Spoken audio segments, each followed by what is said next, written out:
question. I'd like to reserve the rest of my time for rebuttal. May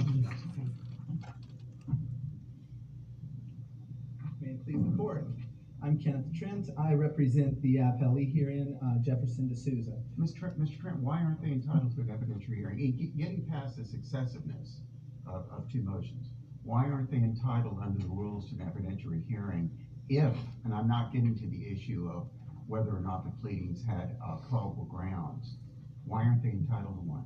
Because the case law speaks of the entitlement to an evidentiary hearing as a right of the moving party in terms of whether, if they do raise a colorable claim of entitlement to relief, then the moving party is entitled to an evidentiary hearing. No, but the purpose of that is, it's the object of 1.540 is the moving party has an obligation to prove that there was fraud.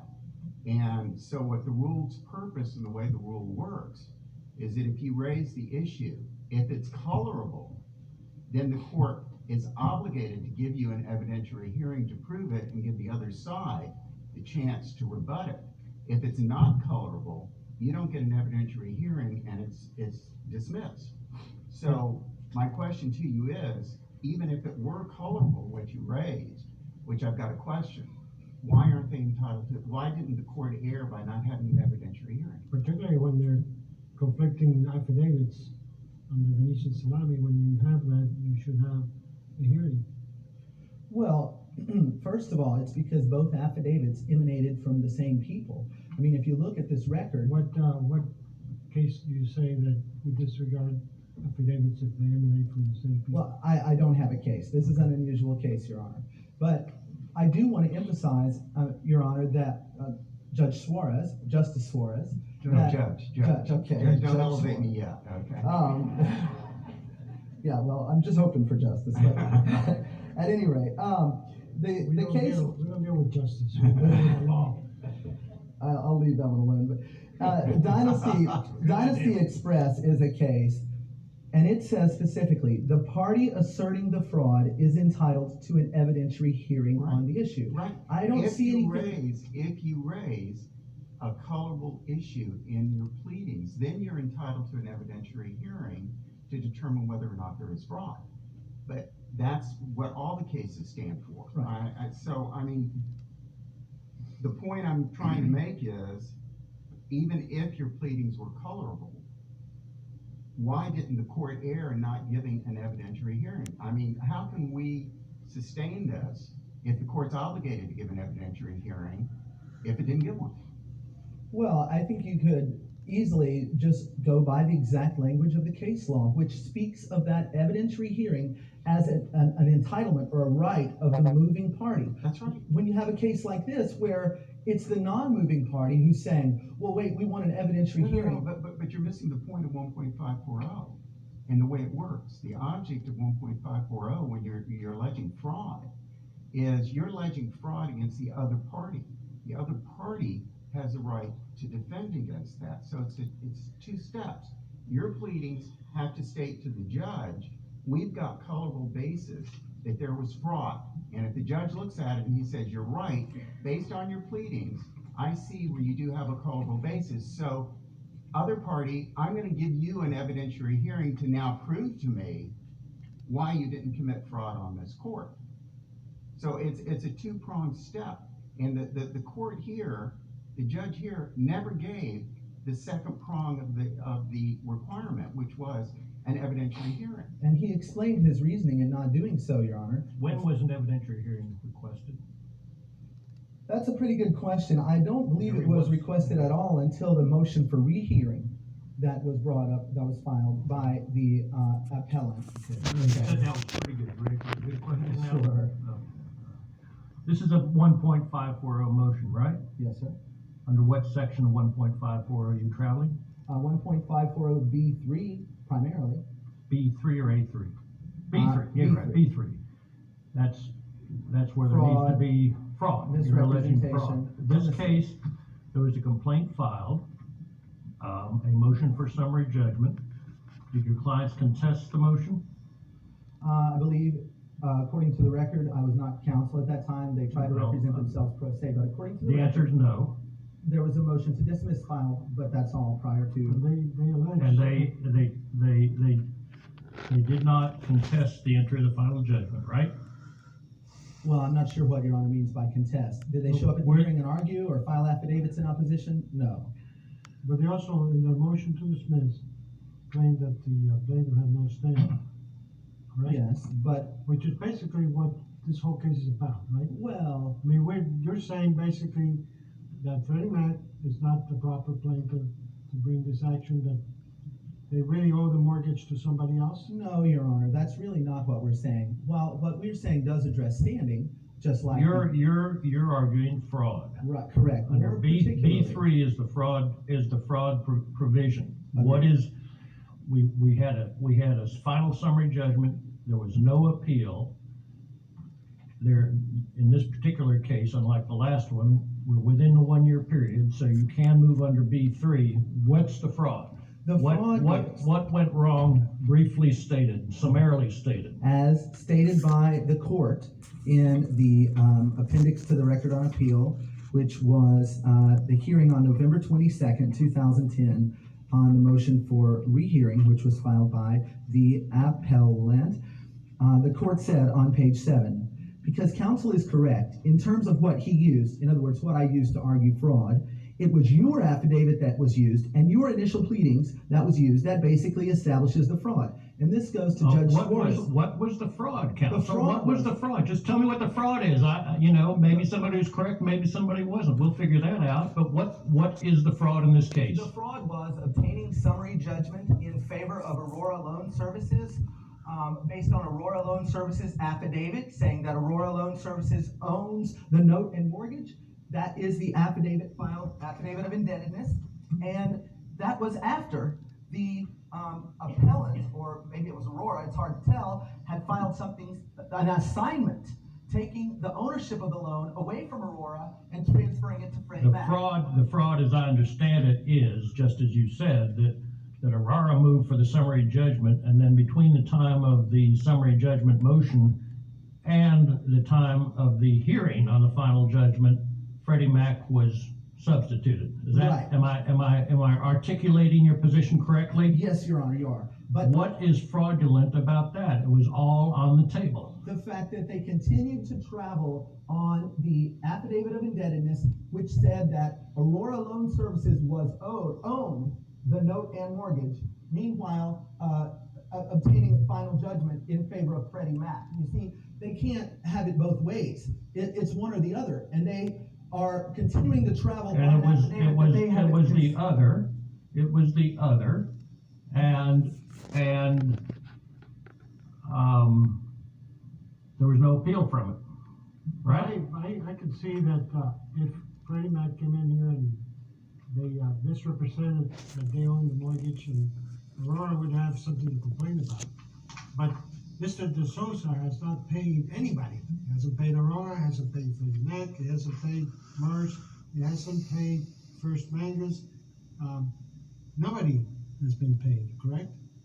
Correct, Your Honor, but I would Okay, love to I can respond to see that. if the owner has been paying the wrong mortgage company, and somehow the wrong person filed suit and caused a lot of litigation, that would be fraudulent.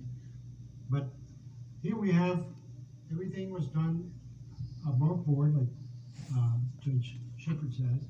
I don't understand what the client has to complain about, other than he wants to live a few more months for free in that property. Your Honor, I understand that you may have a concern about my client getting a free house. I mean, I've run across that several times. But I would like to emphasize that the whole purpose of the standing requirement, which is the material element to which this fraud was directed, is to prevent a plaintiff from getting a free house. If this court is going to allow, and if any court is going to allow a plaintiff who cannot prove its standing through competent, substantial, authenticated evidence to obtain a judgment against the homeowner, then that is Aurora had standing at the time that it filed the complaint. right. Apparently, according to the assignments that were filed, but Well, that's all we have are the assignments, and they had standing They owned the note and mortgage at the time they filed the complaint.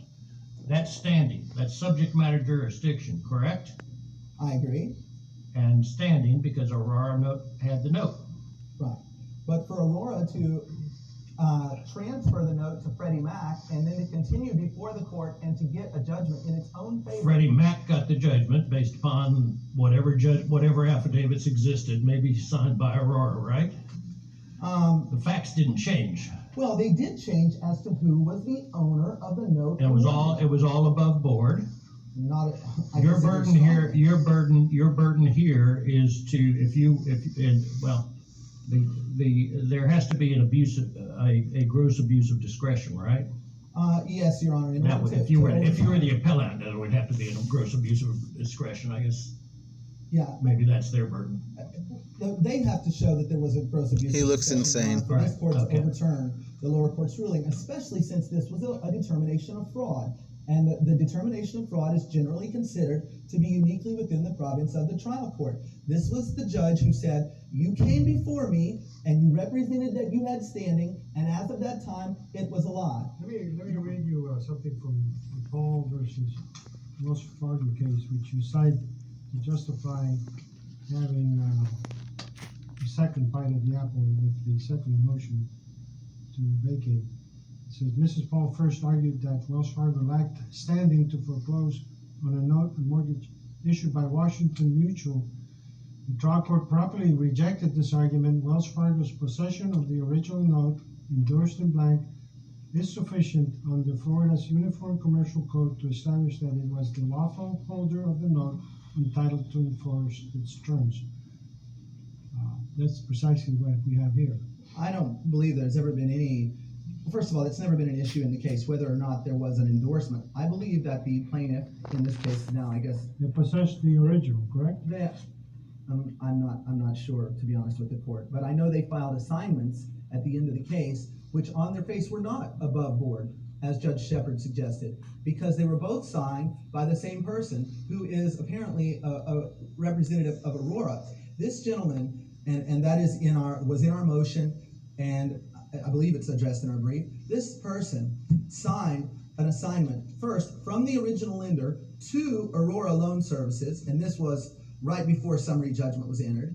And the same individual signed the next assignment, which transferred it from Aurora Loan Services purportedly to Freddie Mac. Did you take any discovery to find out why that occurred? Well, no. All we have are the two documents showing that, correct? Correct, Your Honor, but Then the it's signatures are not possible even that the same. And Did you file an affidavit stating? I mean, no, Your Honor, we relied on their affidavits and their proof. That's another reason that not only if did we the raise it. signatures are not the same, you need to prove that somehow. That's- You could take Mr. Schultz's deposition and ask him. Yes, Your Honor. Maybe he would have admitted it. But we never got that far because the court found the first grounds, which had to do with traveling on,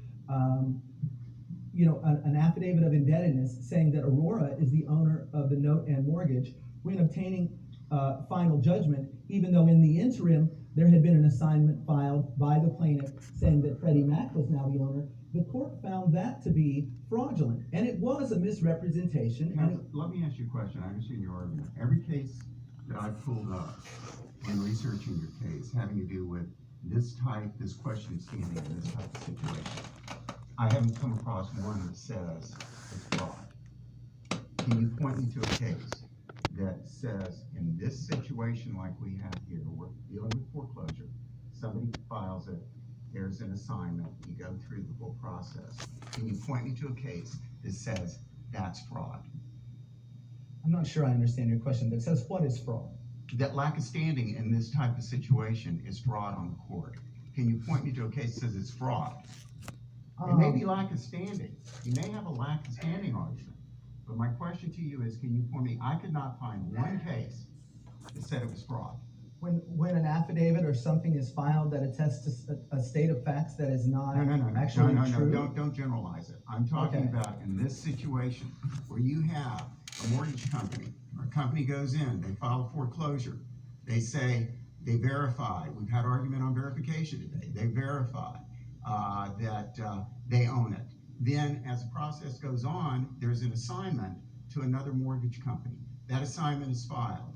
You have a summary judgment, and it's completed, and then the court grants it. There may be a question of standing, I even doubt that, but can you point me to one case? And I'll repeat what I said. I could not find one case in the state of Florida that said that this was fraud on the court. Maybe lack of standing, putting that aside. Can you point me to one case that says it's fraud?